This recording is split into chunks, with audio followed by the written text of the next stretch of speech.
జగన్మాత మంగాస్తల్ని వీధంగా ముస్తాబు చేసినట్ట అప్పటికప్పుడు చేసిన ముస్తాబు చేస్తారట గమనిస్తారు. ఈ ముస్తాబు చేసిన సంగతి కసీతో పూజలు కొలిసారట. అవును. అప్పుడు మంగాదేవి తండ్రి గారు చూసేది మంగమ్మ తల్లిని పేరు పేరుటి ప్రబలంగా పిలుస్తారు. ఆరుగురు బావగాళ్ళకి శివందామని ఆనాడు మంగమ్మ తల్లిని పేరు పేరుకి బలంగా పిలుస్తున్నారట.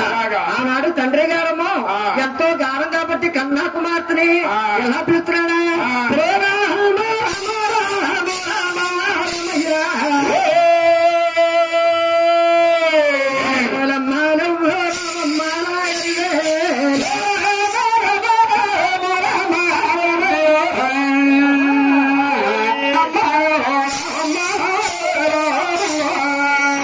జగన్మాత మంగా తల్లి